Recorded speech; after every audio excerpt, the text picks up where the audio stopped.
Okay, here we're going to be talking about Chapter 7, Democracy, and talking a little bit about autocracy as well. And as you may notice, as with other chapters, I'm talking about some things about democracy that aren't specifically in the textbook. So that's why it's very important to watch the lectures as well.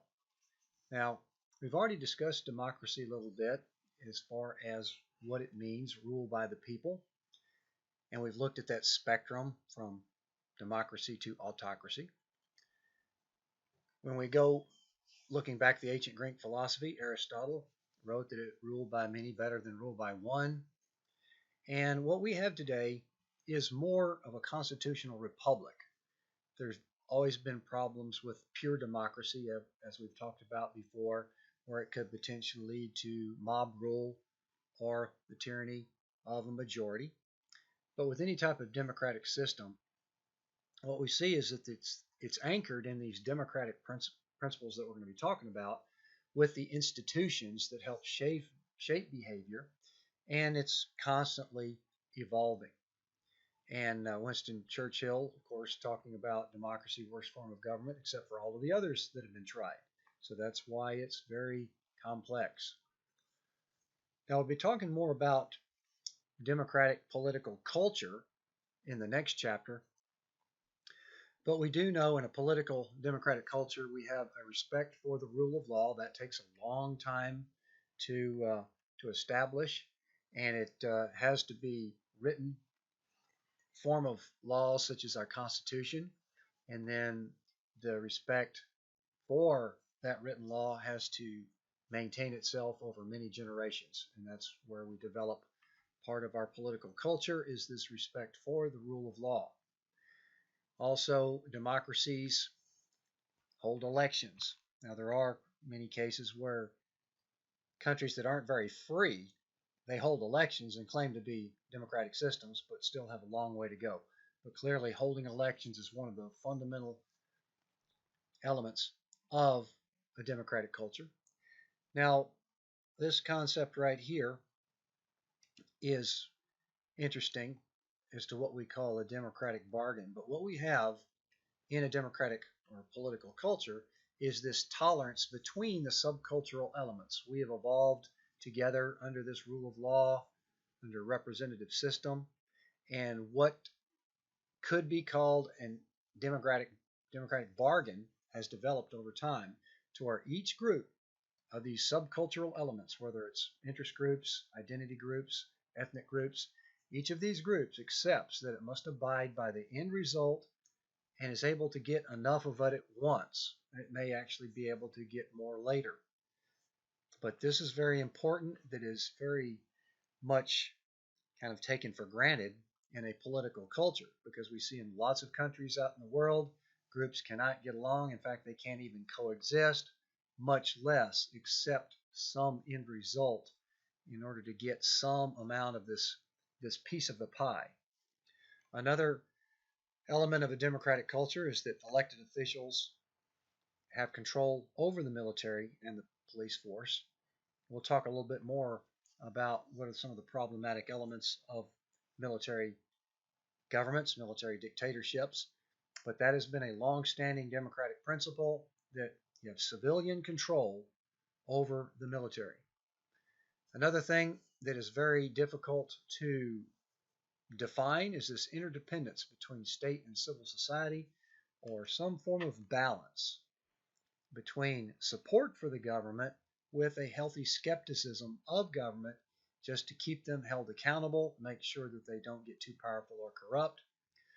Another aspect of a democratic culture that is somewhat arguable, because there are some countries that are developing market economies but are not necessarily going democratic. But generally, the political culture has kind of come hand in hand with a market economy, in that once you develop choices for your jobs, choices for the products that you choose, and choices for what careers that you want to do in your life, well, along with those choices comes political choices as to who I want to govern my country.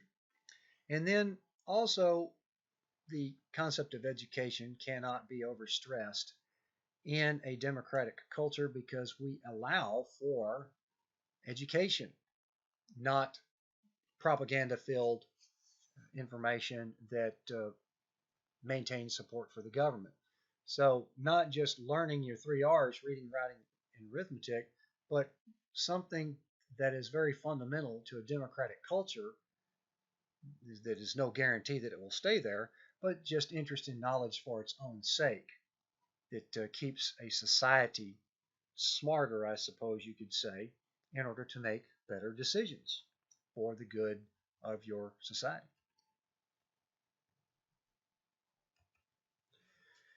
Now, the democratic movements throughout global history have come in waves.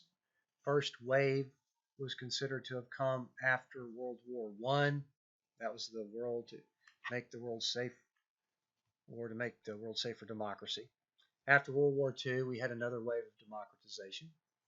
And then in the 1970s, we started what is called the third wave. This has been studied quite a bit in political science. And for almost a 20-year period, we had a fairly substantial wave of countries moving towards democratic systems. Several in Latin America in the 80s, plus with the end of the Soviet Union in 1991, we had several countries there that were willing to move democratic. And so we see from this period there in this third wave, the world grew from 31% of all the countries in the world being democratic to 62% of democracies. However, it's a little bit more complicated than that. We'll talk about that here in a second. We do know that the third wave was driven by several things. There were several authoritarian regimes that started to get fatigued. There was a lot of international pressure at that time, particularly during the Cold War, to pressure countries to go more democratic. There's a little bit more of awareness of human rights and security issues. And then, of course, in many countries that failed economically, or that there was a crisis in some transition of leadership, that was an opportunity for, since people know more and more about democracy, then here's an opportunity for states to pursue democracy.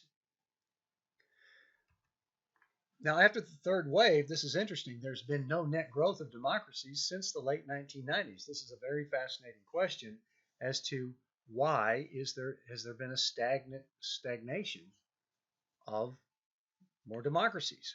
There's been decline over the past several years. We'll look at the Freedom House report here in a minute, but there has been a decline in freedom rankings for the past several years.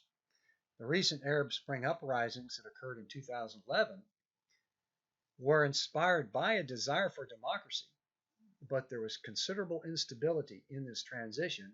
And of those Arab Spring uprisings, only one of them has resulted in what some might call a success. That would be Tunisia. They won the Nobel Peace Prize. But when you look at Libya, Egypt, and even particularly Syria, those have been very mixed results. And of course, in Syria, just constant turmoil where what may have started off as a desire for democracy fell very quick into a religious divided civil war. Now, this is from a previous Freedom House report. We'll talk about what Freedom House does in a minute, but what we have here is a chart from 72 up to 2012 of all the countries in the world that are considered free countries, partly free, or not free. And so what we can see here is that, as shown in the third wave, first of all, let's look at this column right here, these two columns here of free countries. So as you can see, we are steadily improving as far as the percent of the countries in the world that are free, steadily increasing, as you can see right here. As we get into the 90s, 40%, 42%, and as you can see, it peaks right here in 1998. 40% of the world's countries are considered free. Now, As you can see, it stagnated from that point, and even at 2012, it was still at 46%. But what we see is that it's started to detract a little bit from that. The next slide here shows this is straight from Freedom House's 2016 report, and their evaluation of the year 2015. We're now at 44% of the world's countries are now free. So that's a decline. That's a very fascinating thing in political science as to why, if democracy seems to be a desired outcome, how come there's been kind of a pushback on it? Now, here's what Freedom House does. Freedom House is one of several nonprofit organizations out there that try to measure the government's stability or their levels of freedom or their corruption, things like that. Freedom House is one of the most well-known and highly respected organizations. They rank countries on the order from 1 to 7. So a country is considered free if it's ranked from 1 to 3, and there, as you can see, the criteria that they look for: open political competition, respect for civil liberties, civic life, independent media.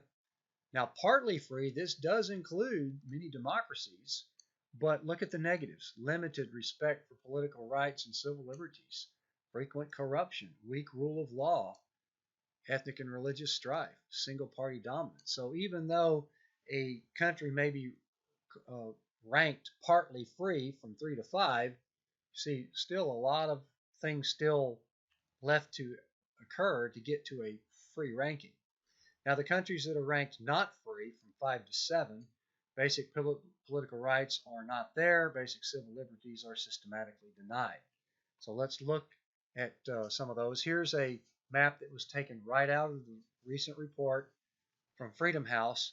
So the green countries are the ones that are ranked free in the world, and then you can see some correlations here, because the most successful, prosperous democracies, capitalist democracies, I guess you could say, are also kind of correlated with the free countries.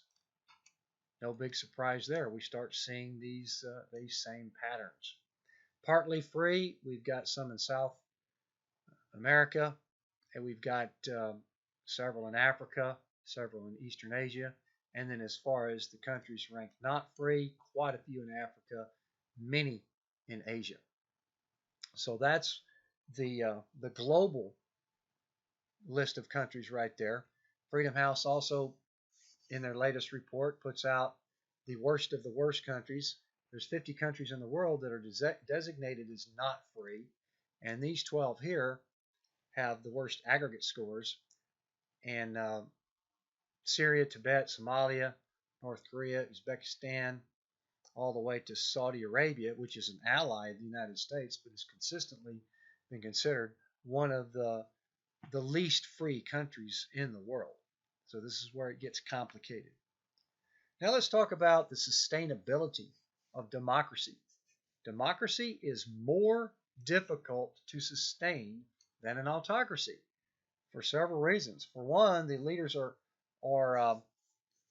held accountable to try to spread power and spread benefits, and they could get defeated in the next election, and there could be lots of groups that are jockeying for position to try to get benefits in a democratic society. And particularly if you're a poor country that's trying to make that transition, it is very difficult to maintain that. An autocratic leader does not have to be held accountable.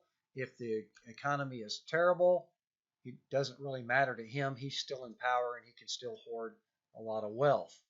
But the openness that is brought about with this transition to a democracy does unleash a lot of these regional and nationalist pressures, which makes democracy difficult to maintain.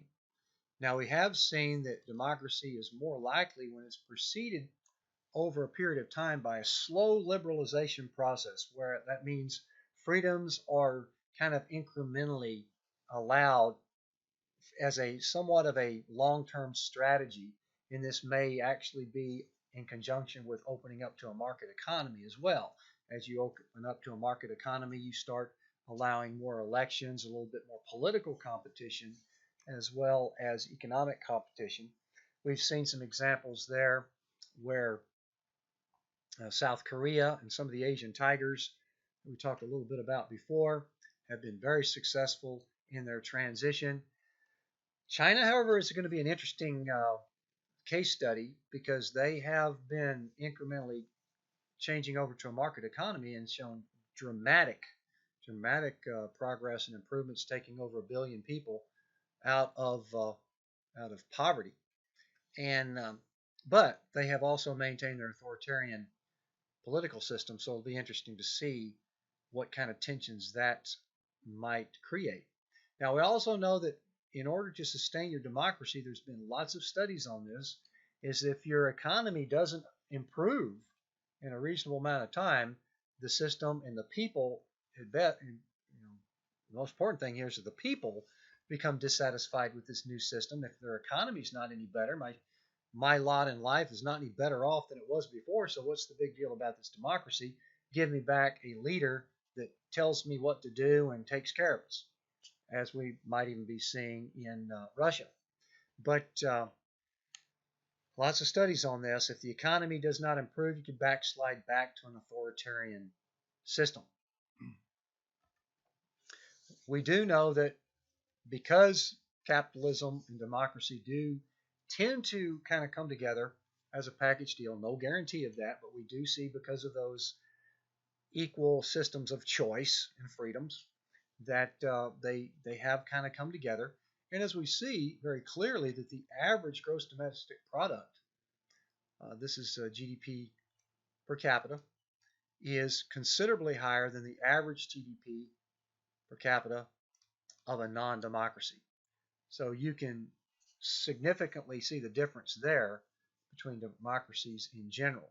Democracies are better at fostering growth, as I've said before, where democracies have to be held accountable. And in order to get reelected, they may have to spread some power and spread some benefits to other people, whereas a dictator does not have to do that, is not held accountable to do that if he doesn't want to. Now, interestingly enough, the reasons for becoming a democracy, despite this connection here, they have little to do with economic prosperity. There's even very well-advantaged people in these societies that would like to see a democracy. They may have to sacrifice a little bit, but there will be general benefits overall to society. So it's not necessarily that these Arab Spring uprisings were initiated because people wanted a market system or better economies. Their initial impetus was for freedom. Now, what we do see, however, is that once becoming a democracy, a state is more likely to remain if they are prosperous. So that goes right back to what I said in the previous slide, is that if your economy does not improve, then the democracy may fall by the wayside, and that brings up all kinds of other implications. So what we see, democracy has been somewhat equated with U.S. capitalism. Good, bad, right, or wrong has nothing to do with it. That's just how they've evolved. But as I said before, we're seeing some examples of some non-democratic market economies, such as China, that have been fairly successful taking advantage of this global capital system, but remaining authoritarian. And as far as we know, their strategy is to continue to have a successful economy so that the people will not be compelled to rebel or to clamor for a democratic system. They will hopefully say, according to the leaders, as far as what we know, we can't read their minds, but the leaders would not want to give up their power or this authoritarian system because they feel like they're making the right decisions. And if they keep making decisions that are good for the economy, then that's probably how it will stay for a while. Now, there are claims, particularly in some of the regions where anti-capitalist terrorism tends to foster, that Western ideals are being exported to the world. We talked about that a little bit with globalization, Western capitalism, Western democracy being not just exported to the world, but perhaps kind of forced upon people. Well, yes, there is some truth to that, but we also see that given the choice, that one of the reasons why democracies, or at least up until recently, why democracies and market systems had been relatively attractive is because Western societies have been good at providing things that human beings want. And now that's very attractive to any system that wants to improve their society. So let's take just a few minutes and look at some authoritarian systems. Military governments are typically subject to coups, and that's just another word for an overthrow by perhaps another group or a faction that is not happy with the military dictatorship, or a faction of the military that wants to split away and could potentially try to overthrow or assassinate the general in charge. And so constantly having to look behind your or look over your shoulder, and that it's never totally stable. And so therefore it remains fragile. And one of the things that contributes to that is that military leaders are not necessarily trained to be political leaders. There's no guarantee that a general couldn't become a great civilian leader, but if you're a military leader, your focus is on power and strength, not necessarily political compromise and benefits and things like that. And we also see that with authoritarian military systems, there's a problem with who's going to succeed. And if a if there's a coup, well, that solves that problem. But short of a coup, who's going to take over from the military dictator or the general that's in charge? And then what you could have is some shaky alliance in order to maintain some sort of succession there. With single party authoritarian systems, we talked about that as far as our spectrum of political systems go, where yes, there may be elections, there may be some semblance of a democratic system, but typically a single party continues to maintain power. And what they do is provide an institutional basis by writing the rules or rewriting the laws in order to make sure that that party stays in control, stays in the power, that there's no form of transition. The party typically picks the successor, and the system is permeated all the way down to the grassroots level where local mayors are part of the system, and they are obligated to make sure that the party stays in control. And this is where we get into the patronage type systems or the clientelist type systems, is where in order to maintain this single party system is that favors and bribes are kind of the order of the day. In order to get anything done, you owe it to the party, and if you're loyal to the party, you'll be rewarded with favors. If you bribe the party, you'll be rewarded with jobs, things like that. And so the party puts themselves in a position so that they can embrace a fairly large range of social groups through this patronage system. And so therefore that helps them maintain control. Again, not necessarily looking at good, bad, right, or wrong. This is the system that has evolved here, and it maintains itself for very rational reasons, in that people in power want to stay in power, and people that want benefits, they know how to get benefits.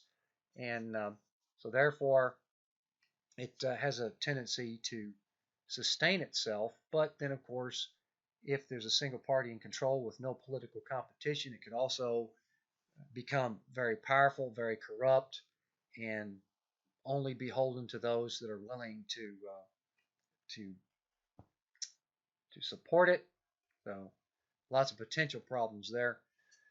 With monarchies, these are systems, as we said before, where the rule is inherited through a royal family.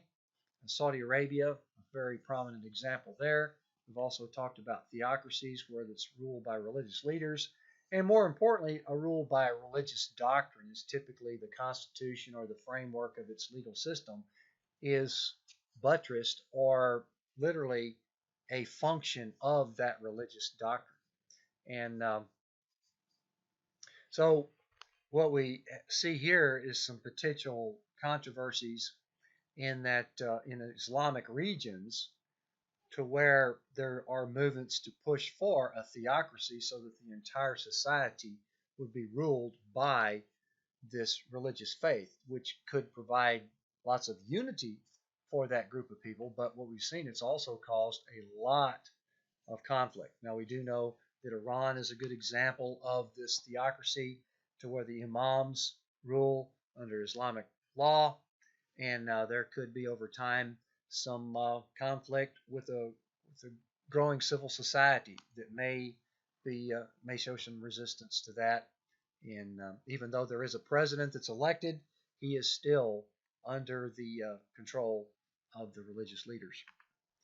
Okay, so rather than talk about preparing for the quiz at this time, I'm going to post the lectures, the lecture slides for Chapter 8 here shortly. So stay tuned